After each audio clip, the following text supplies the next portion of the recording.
Okay, good evening everyone. Welcome to Greenlight Bookstore on Fulton Street. I'm really happy to see you all here. My name is Jean, I'm the events coordinator here at Greenlight, and it's our very great pleasure to welcome Cynthia D'Aprix Sweeney, presenting the paperback release of her book, Good Company.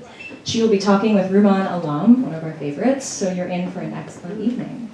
Before I turn things over to them, just a couple of housekeeping reminders. We do ask that everyone keep their masks on for the entirety of your time in the store this evening. Please turn off or silence your cell phones during the presentation. Also, don't forget to buy the book. If you purchased a book bundle with your ticket, hopefully you collected your copy at the door. And if you're joining us remotely, nobody's joining us remotely. It's just this is a live, in-person, one-time thing. Cynthia has signed all the books, so has Rumaan, so they're very special, and the authors might personalize the books after the event if you ask very nicely. Your purchase of Good Company makes it possible for Greenlight to continue to offer accessible event programming like this, and we thank you for helping to make this independent bookstore sustainable. Our interviewer for this evening is Rumaan Alam. Rumaan is the author of 3 novels, Rich and Pretty, That Kind of Mother, and Leave the World Behind. Other writing has appeared in The New Yorker, The New York Review of Books, Book Forum, the New York Times, New York Magazine, and The New Republic. He studied writing at Oberlin College and now lives in New York with his family. He will be speaking with our featured author, Cynthia D'Aprix Sweeney. Cynthia is the author of the instant New York Times bestsellers The Nest and Good Company. Her books have been named Best of the Year by People, The Washington Post, The San Francisco Chronicle, NPR, Amazon, Real Simple, and others. The Nest is currently being adapted by AMC Studios as a limited series, and her work has been translated into 30 languages. Sweeney holds an MFA from the Bennington Writing Seminars and lives in Los Angeles with her family. Her latest book, Good Company, uses her signature tenderness, humor, and insight to tell a big-hearted story of the lifelong relationships that both wound and heal us. So you're in for a very special evening. Cynthia will be reading, then Rumaan will join her in conversation, and then you'll have the chance to ask her questions. Please join me in welcoming to the stage Cynthia and Rumaan.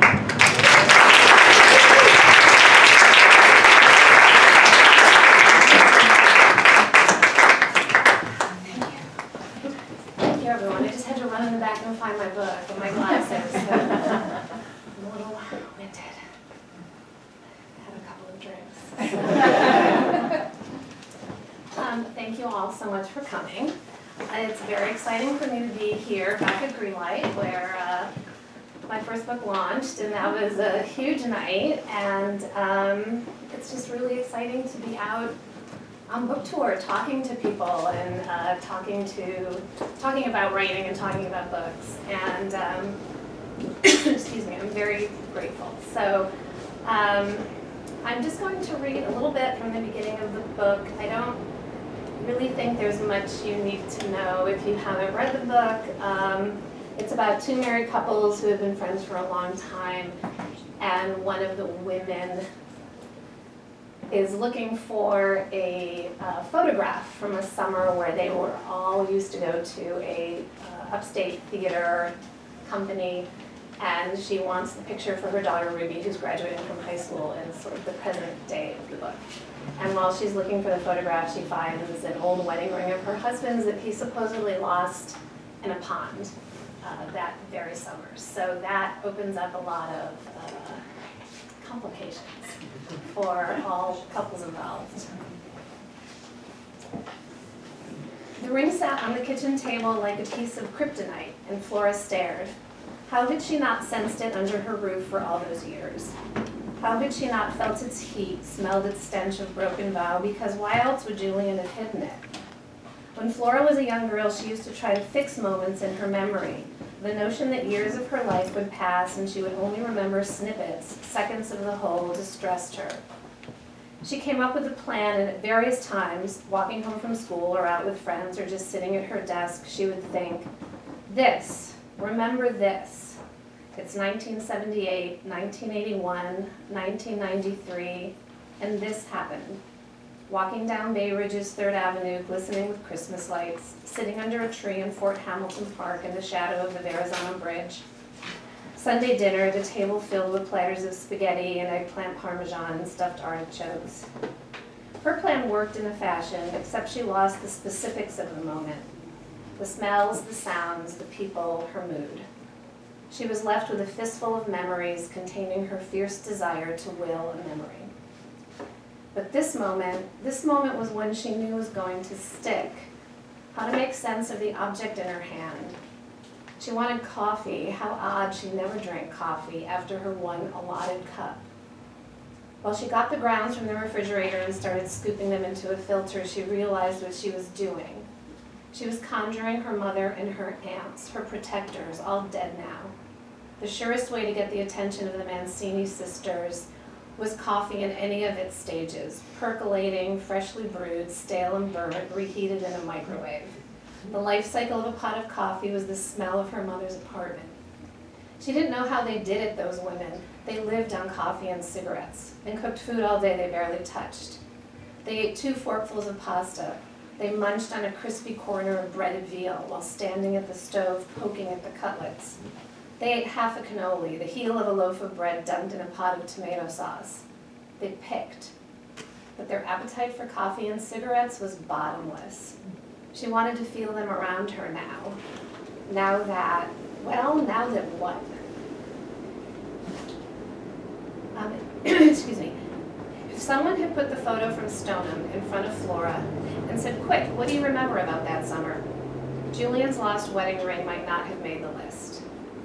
When she remembered that summer, she thought how it was only months before David's stroke.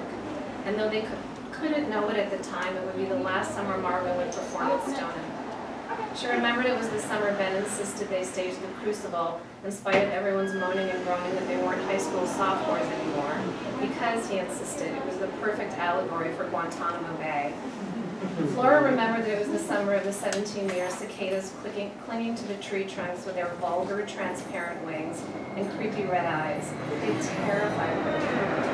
That was also the year a million tree frogs took up residence around the pond, and everyone who could would catch a frog and bring it with cupped hands to Ruby, who kept them all, quite unsuccessfully, in a big red pail. She remembered how Ruby lost her fear of swimming that year, and when Flora tucked her into bed at night, she'd bury her nose in the fatty folds of Ruby's neck and smell the pond, clean and grassy with a slight undertone of rot. That summer was also the summer of Margot and Ruby. One afternoon, as Flora and Margot were watching Ruby play with 2 dolls on the front porch, Margot perked up and shushed Flora and said, "What is she saying?" They crept closer and listened and looked at each other in disbelief over what would become the summer's best party trick. 5-year-old Ruby reciting Margot's lines from the Crucible. "John, I counted myself so plain," she had one Barbie doll say to the other. "It were a cold house I kept." But Julian's missing ring, that had not seemed like a part of the story she needed to notice. The end.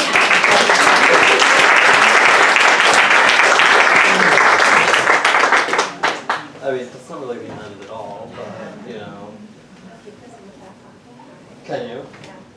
I like how you have to go and get your glasses because I have to take my glasses off to read now. Really? And Well, wait just a few years. Really, it's like a real challenge to my vanity because I've worn glasses since I was 9. I get it, you identify Right? as So I'm like glasses. very accustomed to the protection of glasses. Well, you know, you can get ones that don't actually have a prescription. Maybe I had them read, that's what That's what I bring to you from LA. Well, it is really a treat to see you in person. I have seen you on my Zoom Yes. screen. We were on the Today Show together via Zoom. Yes. And I've texted with you a lot over the last couple of years, but it is a pleasure to see you in person. Same. You know. Same. We're supposed to be selling your books, so I guess I should ask you if you can describe or offer a spoiler-free synopsis of Good Company. I often try and do this like on behalf of the person I'm talking to, but this is actually too hard for this book. So what's your spoiler-free synopsis? The spoiler-free synopsis is, this is a book about 2 married couples who have been friends for a very long time, and when 3 of them met in their 20s, they were all in the theater world, and one couple had a child. They've all ended up in Los Angeles. Their careers have taken very different paths. So to me, it's a story about people at a point in their lives when everything isn't possible anymore. And so in spite of sort of the drama of the plot, which is that there is a secret that some of the characters do not know, it's also, I think, you know, a middle-aged reckoning of sorts, which is, this is my life. What I've discovered about my life isn't what I thought it was. How to move on from there. And all of the characters, in one way or another, whether it's work or whether it's children or whether it's marriage or whether it's friendship, are sort of at a tipping point in their lives. Okay, that's a good. Is that okay? That's a good. Yeah, I give you an A for that spoiler-free synopsis. I mean, we heard it a little bit in what you read. That Yeah. The discovery of this object Yes. occasions a kind of reckoning among Yes. these for For people. Yeah. Okay, I have so many questions to ask you, and I'm trying to decide like which one to ask you first. But I guess maybe my first question actually is in your first book, The Nest. You wrote about the relationships within a family that contain 4 siblings. So what's the deal with you and all of these people? Like, how do you? Well, I can't write a book involving so many people. Like, how do you write a book involving so many people? Well, with The Nest, it was just like beginner's ignorance. Like, no one sits down to write a book and goes, I don't know, I'll have 11 point of view characters. Like, that was just like foolishness. And But you didn't learn your lesson because there are 4 perspectives in. I know, but that's lesson 11. That's true. I don't know, because I felt like if I'm going to write about these 2 couples,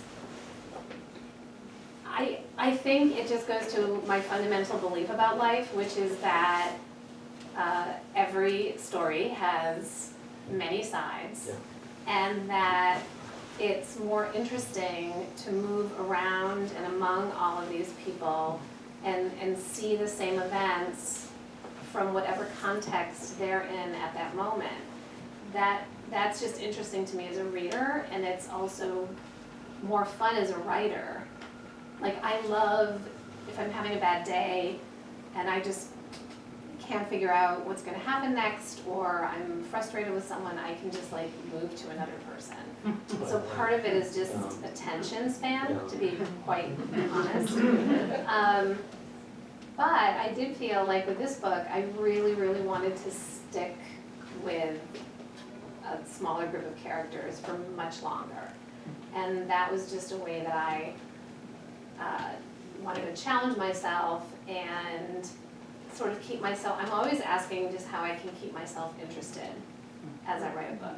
Because as you know, it's a solitary, with a lot of boring days. You're all by yourself. So it's like I have to figure out something that interests me. And like marriage and friendship really interests me. And yeah, so that. But so like what I'm hearing in that answer is that you thematically, whatever the interest is thematically, what I'm talking about is strategically, that you have these sort of multiple perspectives, and that you're interested in the idea of multiple perspectives. You can lose interest in your work, you can get bored, whatever, work is boring. So I'm wondering how the last couple of years were for you, because the demands of the work are solitary, and it's just sort of you duking out with Microsoft Word day after day. But in the context of the last couple of years, everyone's work has shrunk, right? And like leaving aside that obviously like we're still alive, we're healthy, we got lucky. Like, what was that like for you artistically to not have? Because you weren't writing the best book. The book was done. Like you didn't have access to 11 It wasn't quite done. I mean, it wasn't quite done. I had not finished the book when quarantine started. I had the last probably third of the book to write. And I was putting off writing it because I knew what I wanted the final scenes to be, and I was very afraid that I couldn't write them, and then I'd be lost. So I. Why? Wait. Okay. Before you go on, what were you afraid that you couldn't do? I mean, without giving any spoilers, I was quite literally worried about, so a big portion of the book is set in this summer theater arena in upstate New York. It is based on a real place called the Chekhov Project at Lake Lucille. And it is a group of theater actors from New York City who go up to Lake Lucille every summer and they put on a Chekhov play. And a friend of mine told me about this early on when I was writing the book, and I talked to many of my actor friends while I was writing the book. And this place kept coming up because it's sort of an insular group of people I talked to. And I kept hearing the story, which is a scene that ends the book, the second to last scene. And I knew it was potentially a good ending to the book. I knew that that I had built up all this tension and I wanted to release it with a gesture. And so I mean, I'm being very oblique, but I don't want to, I felt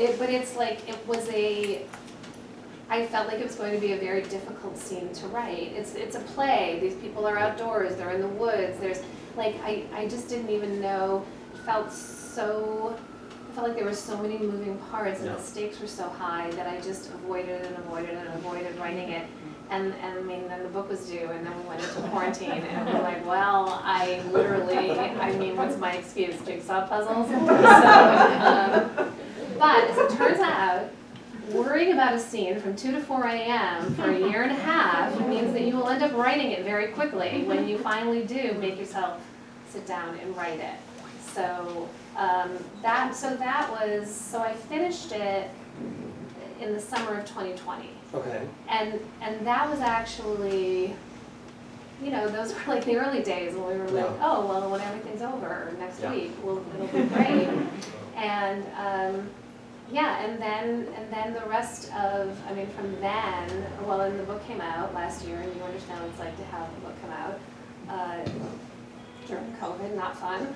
And then I've just been very slowly creeping into a new book, and as you and I have discussed, it's been difficult because part of creating something is putting it out in the world and then interacting with people about it, and then you can kind of put it behind yourself. And I felt like I hadn't done that, honestly, until the last couple of weeks. And so it's a relief to me and a true joy to be able to talk to people about writing and books and feel like, okay, now I've brought this book out into the world, and now I can say goodbye to it, and now I can go back to work on the new one. You didn't really answer my question. I totally did not answer. Which is, in the summer of 2020, right? Yeah. When, as you're saying, we didn't know, we still don't know, but there was a lot more that we didn't know.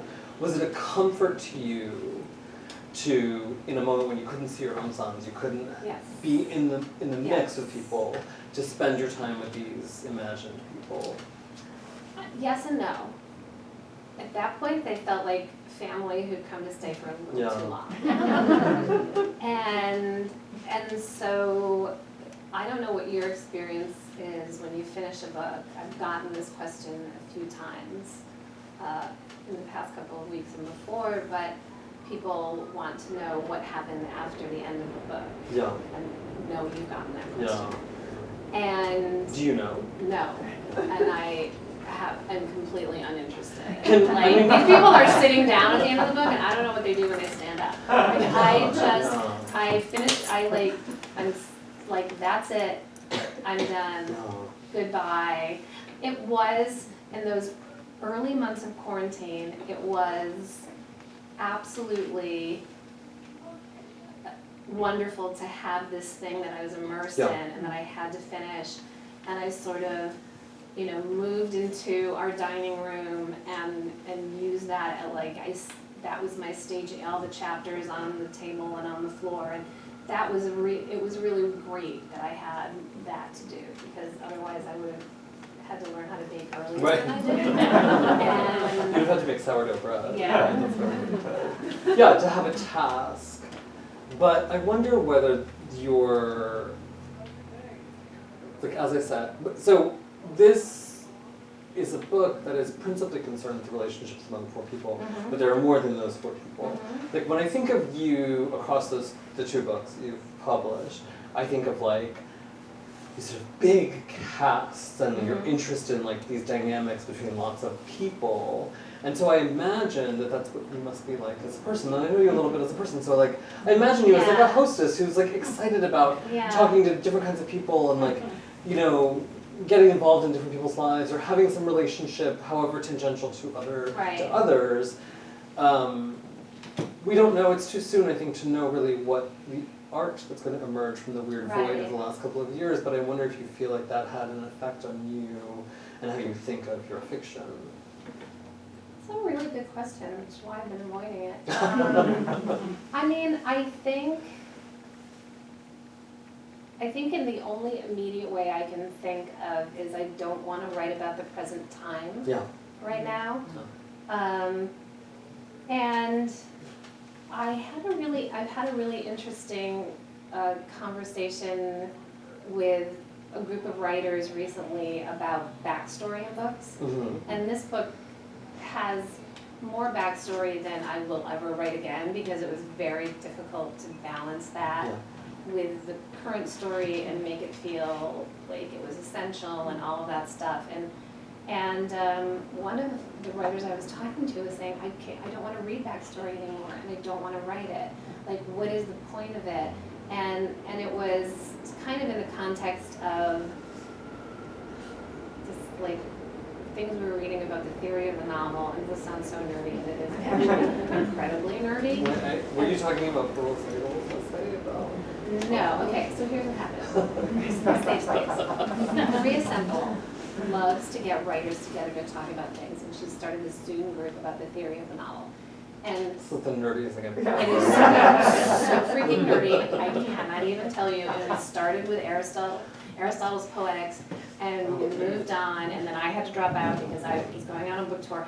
But anyway, it was I think it was maybe part of a Virginia Woolf, as part of a Virginia Woolf's, you know, I mean, it was like, this is so nerdy and really not very interesting. But what was very interesting to me was all of these writers who have written, we were talking about when did backstory become part of contemporary fiction, and our best guess was with psychoanalysis, you know, with Freud. Like as soon as people started thinking all the time about, well, how did my upbringing affect this, and has it become trite, or has it become dated, or does it belong anymore? And what I thought, of course, the next day was, or is it COVID? Is it that we just don't want to meditate?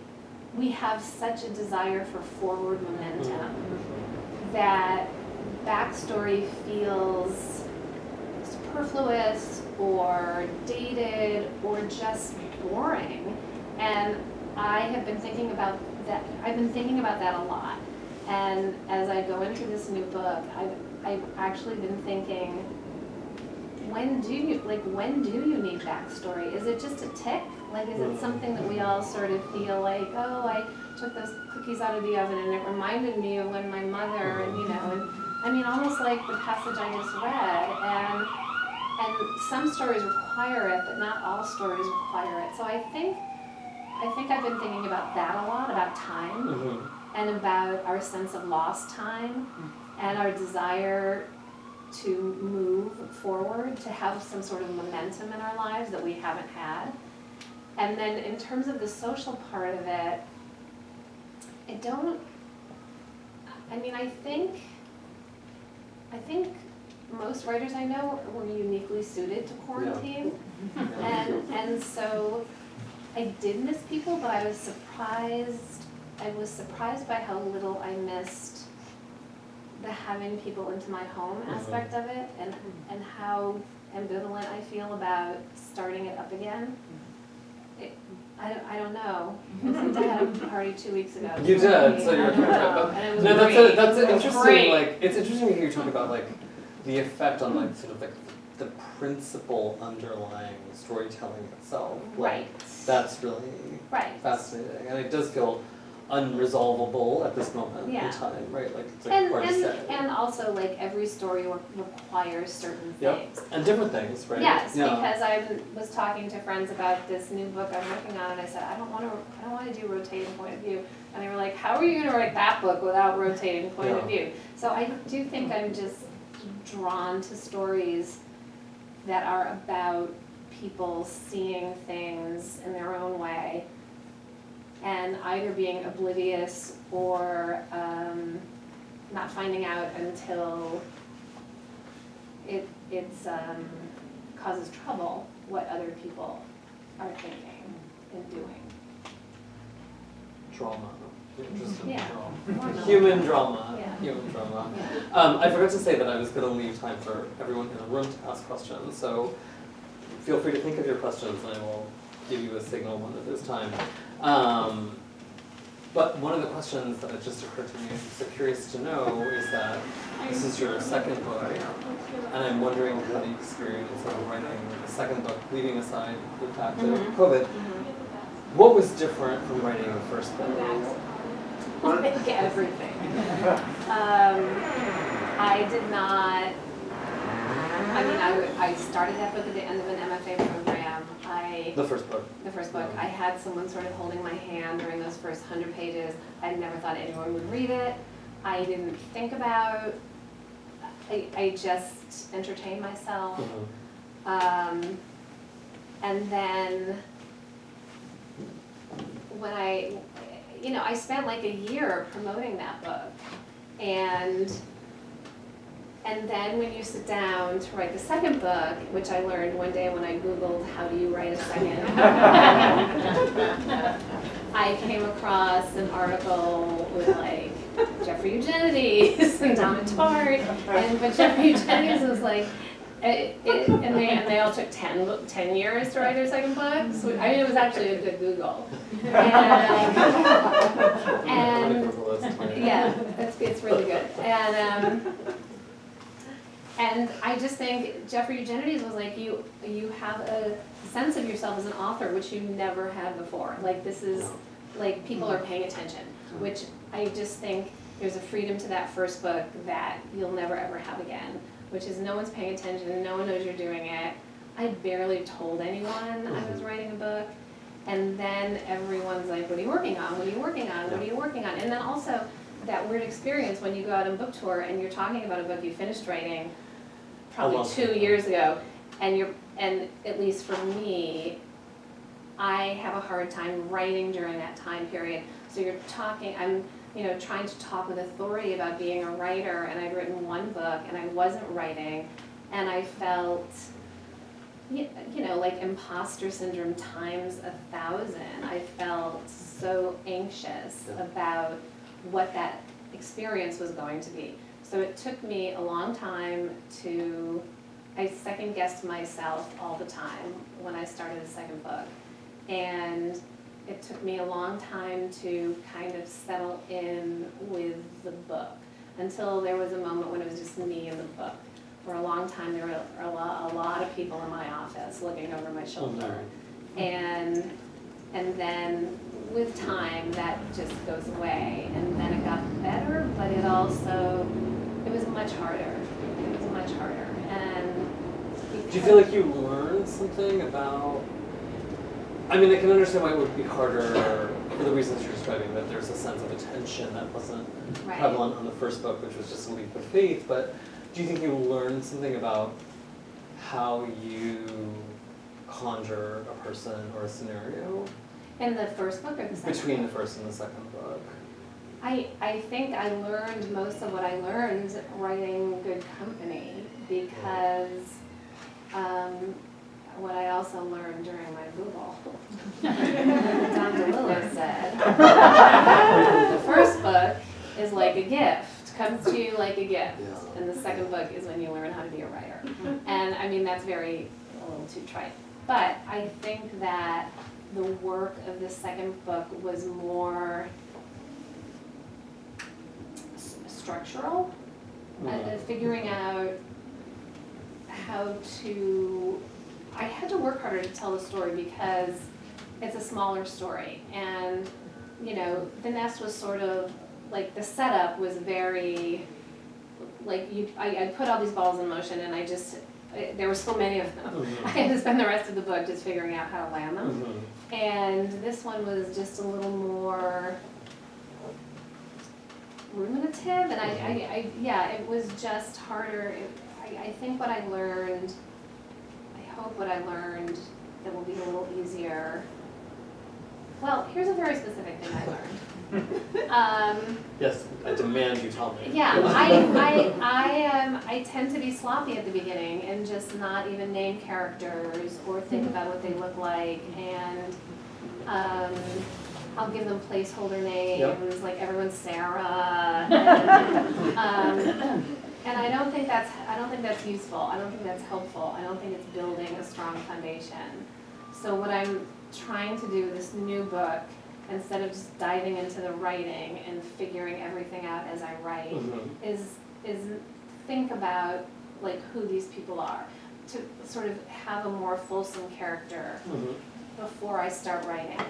And I think that's going to help. Is the access point for you for the design of a book the character? Yes. Yeah. Yeah, always. Did you, okay, you told me I could ask you anything, so I'm going to ask you this question. I'm excited. Did you feel, Good Company is a book about a couple, two couples, but I'm thinking more one couple than the other. A couple at midlife, evaluating the strength of their marriage. Do you feel, you just described to me feeling like there were a lot of people in your office looking over your shoulder. Did you feel like there's some gamble there for the writer of fiction in an audience, in trusting an audience and trusting a readership to know the space between you, the person, and these made up people? I mean, I feel like, there's one point where my husband first read the novel, and he was like, "Are people gonna think this is about us?" And I was like, 100%. Like, there's no way. That's just what people think. And I'm like, I mean, as long as we know it's not about us, we can't. But even if it were about you, it's not that, Right, even if it were about me, it wouldn't matter. Yeah. But I tried not to think about that. Okay. How's that going for you? I mean, pretty good. I just, the way I always think about it is to put down in the first draft whatever I want to put down. And I take details from my life, but I don't take plot from my life. So I don't worry too much about that stuff. But then when it's done, I go back and think, is any of this going to cut a little too close to home? I took some stuff from my husband's family of origin for this book, and had him read it and said, if there's anything that doesn't feel comfortable, let me know. And he did. He asked me to take one thing out. And it wasn't that he thought people were going to think it was. I think it just felt it felt too exposing, to him. But I think I don't know. Maybe I'm a sociopath. I don't worry about the people in my life because I'm not. I don't worry about people thinking that the characters are me or from my life because I know they do. And so, I mean, if that sells books. But I know anyone who knows me isn't going to confuse those characters with my real life. But they're gonna see what little bits from my life I took. Yeah. And But they won't know, will they?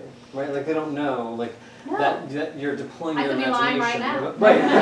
It's also true. You could be just lying right now. Yeah. But yeah, and I think in my experience, I feel like the people who press me, the only person who's ever said to me, "Oh, was this thing based on me?" was someone I didn't even know, and I was like, "Who are Well, you?" that's You the know? other thing.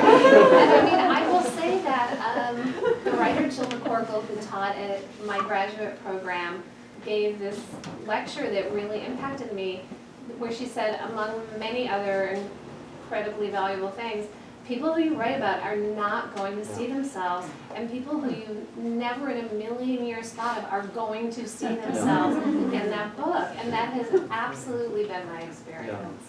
But I don't find it fun to write about, I find it fun to take little kernels of people. Mhm. But to me, the joy of writing fiction is that I can spin it into anything I want. I can, you know, change things. So it's not that interesting to me.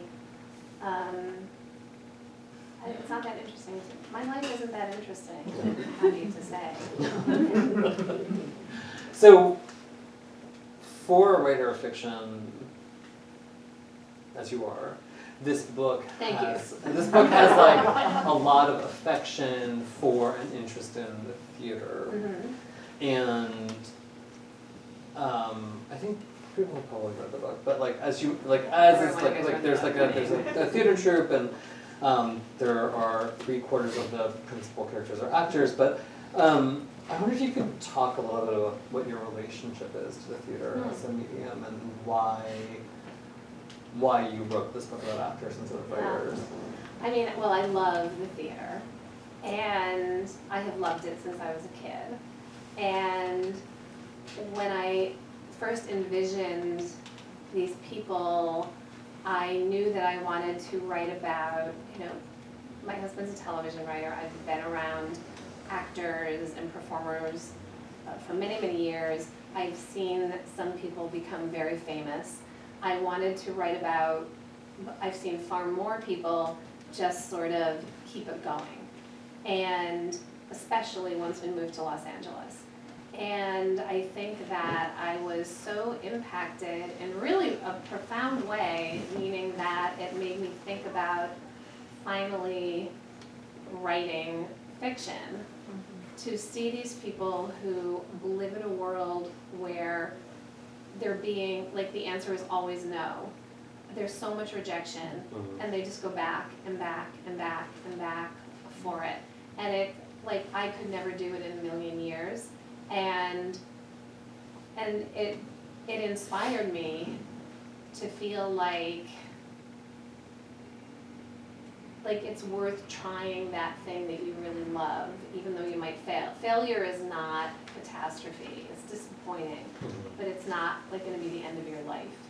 And I'm fascinated by people who do that for a living, who are, you know, on stage or on TV or in film. It's so hard, but their love for it and it is so interesting and profound. And I bought a lot of people lunch for many, many months, and there wasn't anyone who was like, ugh, this is, like, you know how writers are, they're like, don't do it. Worse, do anything you can, don't write a book. It's like the dumbest decision you can make. And all of these people were just like, I don't know, it's hard, and I'll never be able to afford a house, but there's nothing like it. And so it was just a place I wanted to live in, because I knew I knew all the research would make me happy. I knew talking to my friends would make me happy. I knew that it was a world that I would be happy to occupy for a couple of years. And so that's always sort of a deciding factor. It's also like a world where they're like pretending.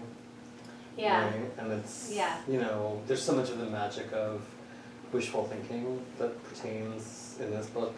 Yes. Especially, yes. You know? And also a world where you get to be someone else, and you get to live, you get to live, I don't know, you get to put on someone else's clothing, and transform Do you feel like you have that experience as a writer of fiction?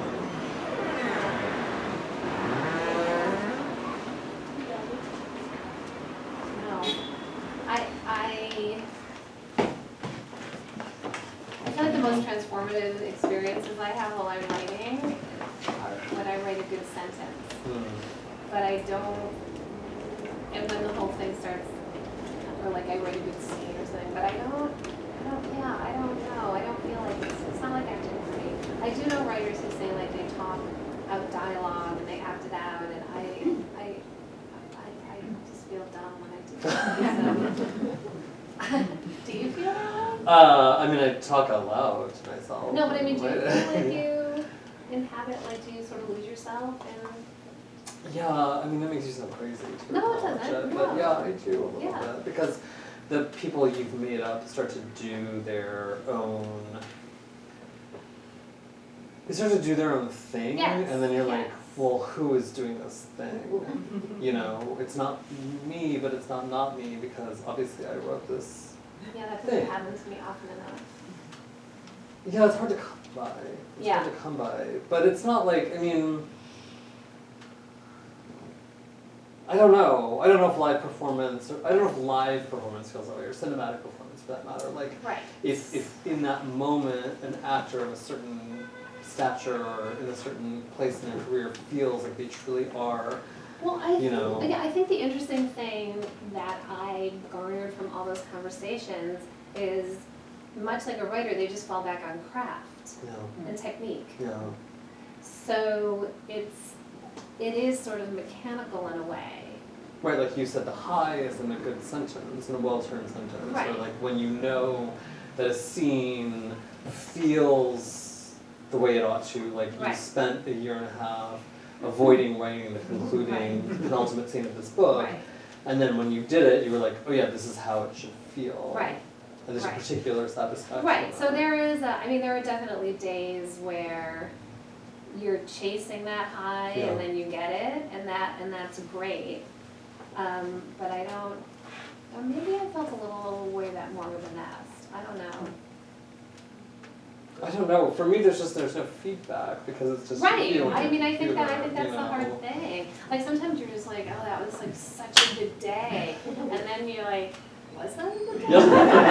Or like the next morning, you're like, that was a terrible day. I mean, it's very hard. I mean, I definitely dumped pages on Henry and Helen, and you know, we're just like, my agent and editor is like, how, like, is this terrible? Should I stop? And yeah, it's hard. But there's no feedback. Yeah, you don't get to be. I sort of imagine actors being really monstrous because it's happening like in person and in real time, and there's a director there paying attention Yeah, it's to collaborative. you. And you're working with other people, Yeah. and so you do get some kind of feedback. Yeah. Yeah. Okay, I'm gonna remind people that you guys can ask questions in a few minutes, but I wrote down all of these like rapid fire questions. Okay. Some of them are really big and some are really small. As you can Okay. see, I can't read with my glasses on. So Yes. She still looks super cute. Thank you. Cynthia, do you believe in inspiration? Yes. Okay, well, say more. 'Cause I think you're wrong, but say more. Okay, maybe this isn't the same thing. I'm thinking. Here's what I believe. I believe that when you are into a creative project, like the world feeds it. Like Yeah. when you get to a certain point, Mhm. it's like every book you read, every television show you watch, every NPR show you listen to in the car, it's like, oh my God, I can use that in Yeah. the book. So that, I believe that once you have started to fully realize a world, the universe provides. And I guess that's inspiration to me, but maybe that's not inspiration. Okay.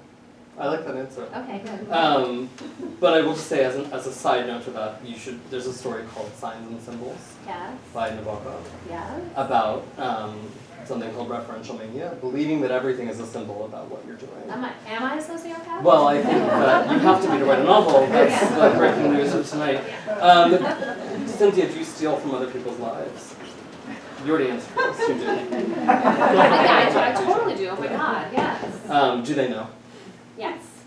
I am very good about that. So you tell people, I'm stealing this from you? If I'm stealing something very specific, I mean, sometimes it's just a very casual, like at a dinner party, oh, I'm gonna use that. And so then, but no, if I'm stealing something very specific that someone's told me, I will tell them. Okay. Oh, you're a better person than me. Cynthia, you had like an okay, if we were talking about The Nest, your first book, we would have had a different conversation about your post-children growing up reinvention. We're gonna skip that. Because you already get paid to do something that you always wanted to do, but if you could get paid to do something else, what would you do? I'd be a florist. A florist. God, that's a great answer. What is a book that you would recommend to every single person in this room? George Saunders' new craft book, which just came out, I believe, in softcover this week. It's called A Swim in the Pond in the Rain. And I don't tend to love craft books, especially while I'm writing.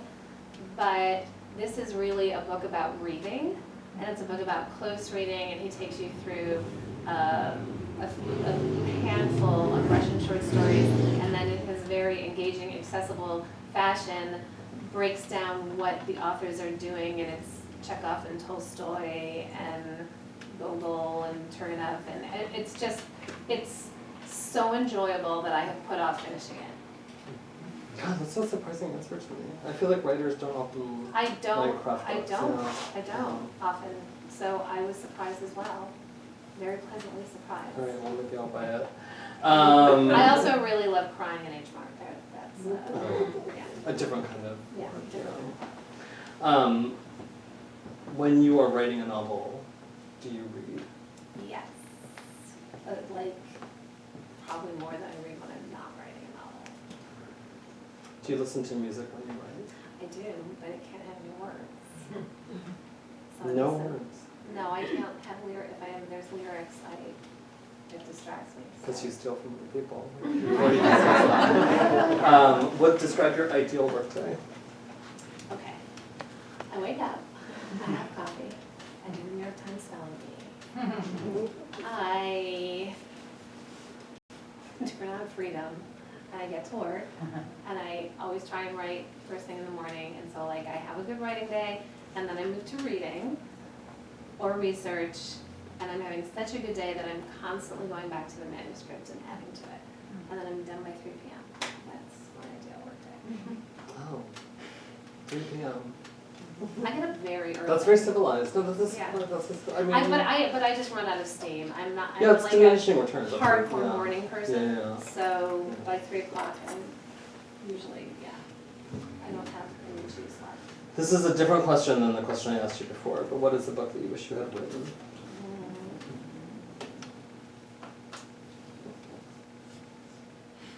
I wish I could write Olive Kittredge. Does anyone, okay, let's take questions from the people here. I can't say.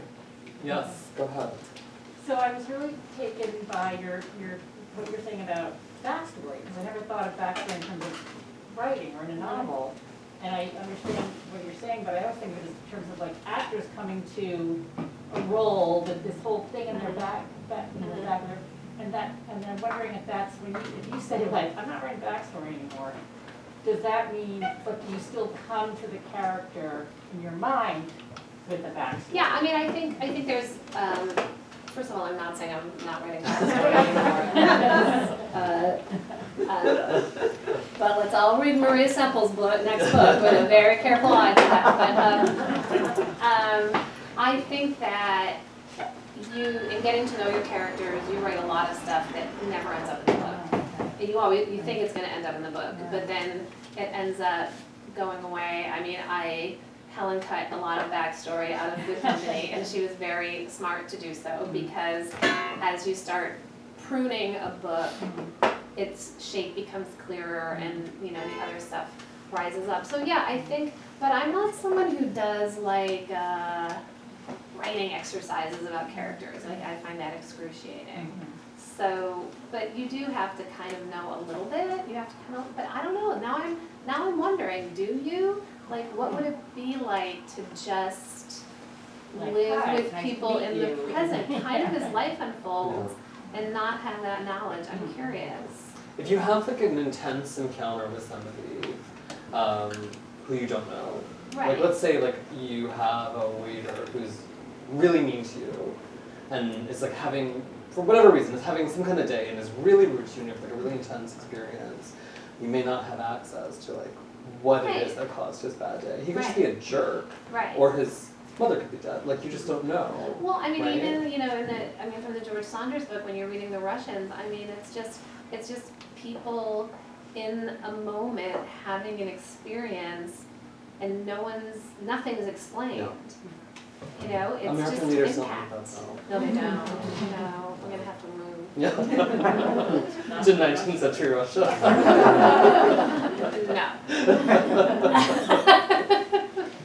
Paris. Yeah, to 19th century Paris. Yeah, Yeah, maybe yeah. that. Does anyone else have a question?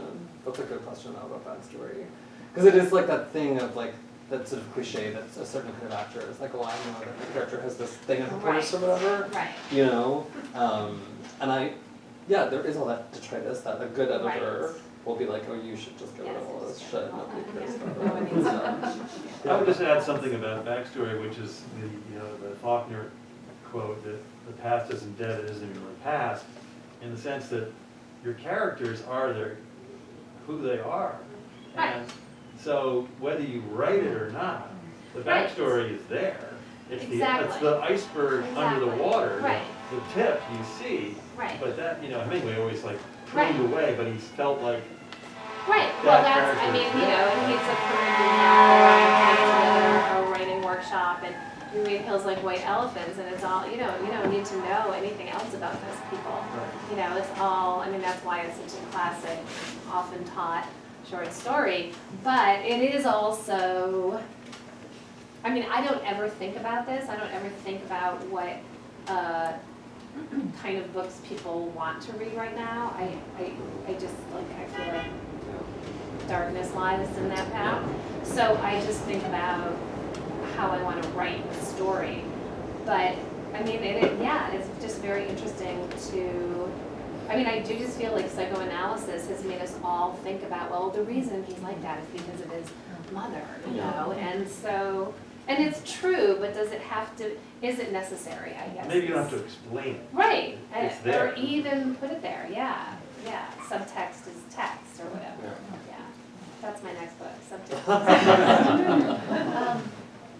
Sort of following on that, but I was a little confused. So you said you start sloppy and details about the characters aren't there, but then when the question was, is your way in the character, you said yes. And so I found those two things. Okay, so what I mean is I don't settle the concrete details, I often don't give someone a name. No, even just like what their name is, or what they look like, or, I mean, this new book I'm sort of working my way into is about two families who live on the same street.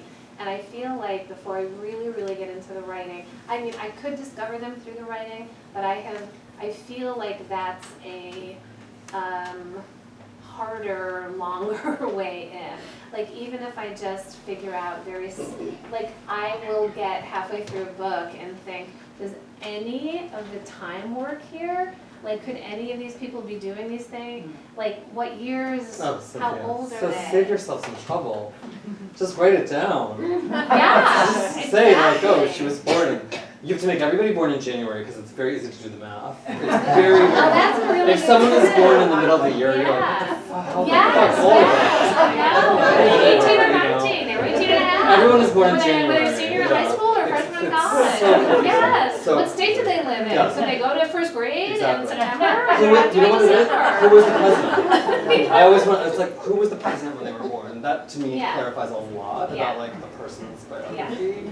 But save yourself some heartache and I mean, I write that just down. want to dive in. I just want to So start you writing start, scenes. like, I just want to with- start writing scenes. Like with these two families, you're imagining the relationship, who they are and their relationship. I'm trying to fix, without- I'm literally how many kids do these people have, and how old are they? And it's to me tedious. Hmm. So What's the core that you are starting with, that you story that you want to tell. Well, It's I can't inspiring tell me you to that. talk Like, about it. don't buy the book. Okay. I mean, it's an event. So it's an event, but I start with character to get to the event. But I'm more writing them emotionally, not like I'm not doing those little granular detail stuff, which I think at some point sort of comes back to bite you because you have to know that stuff. So. So you said that you focus on the characters first, Mhm. and yet it seems that there's an event. That I feel like I should take back that. That you got hooked on an event. And Well, if then you're- the characters come. Well, if and you're then writing a come. novel, I mean, you better know what the event is. If you just start writing a novel and Yeah, you're where you're literally all over the like, place. oh, I'm just like, yeah, I mean, there's always, for me, and I think for most writers, Don't look at me. I don't know. I mean, this book, if it becomes a book, is a story I grew up with, that I lived with for a long time. So, but I don't actually want to write about what actually happened. I'm making up the whole world and a bunch of people to live out this story. So, you know, a novel needs trouble. So It's the framework, it's the framework. yeah, so if you don't know what the trouble is going in, you could spend a lot of time looking for it. So I try and figure out what the trouble is. You can always tell the novels that didn't know that. Yeah. Because the reviews refer to them as a character study. Do you have a question? Yeah, go ahead. Yeah.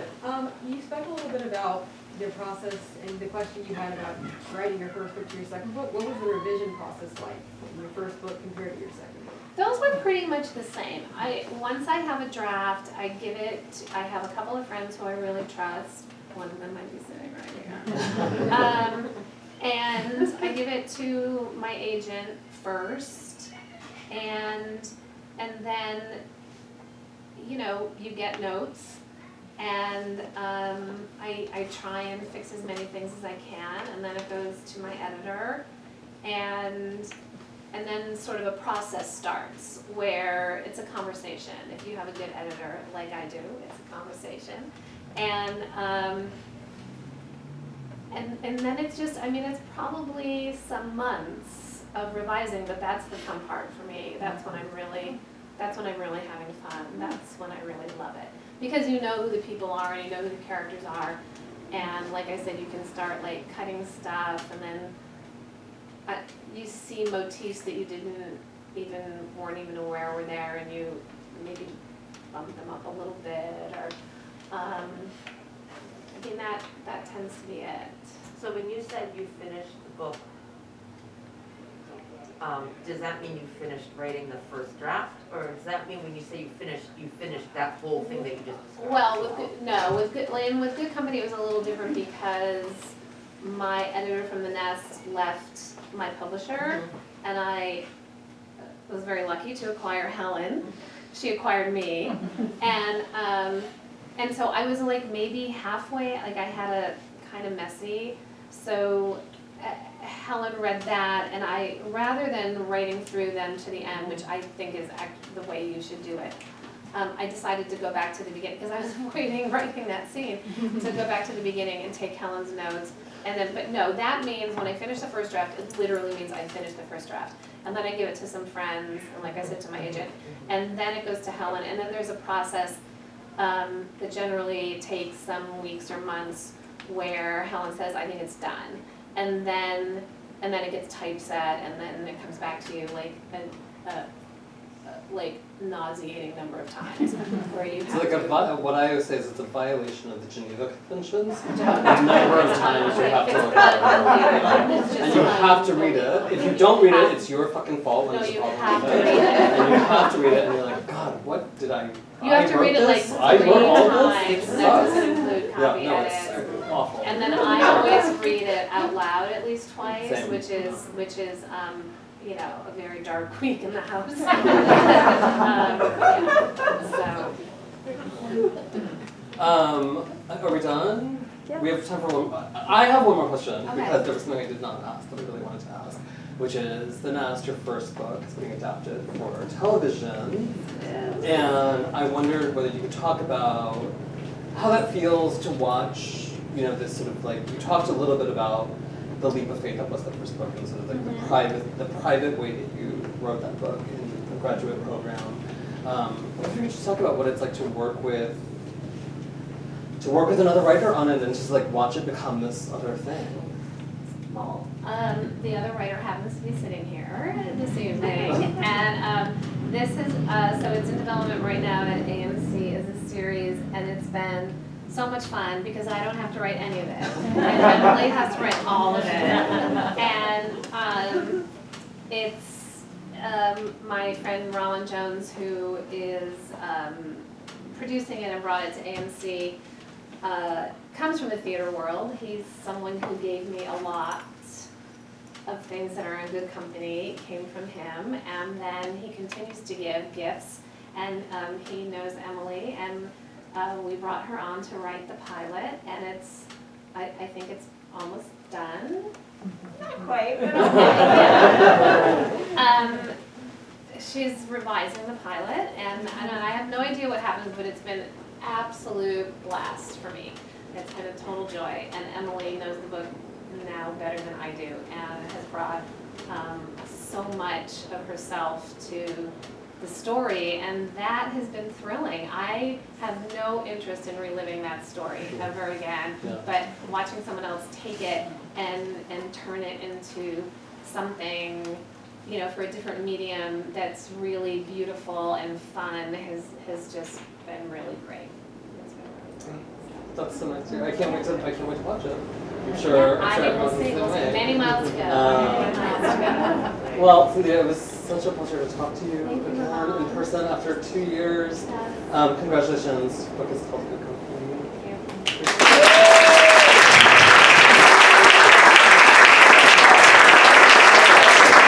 Thank you all for coming. We have books for sale at the register, and check out our website for more in-store and virtual events. Thank you so much. Thank you. I'm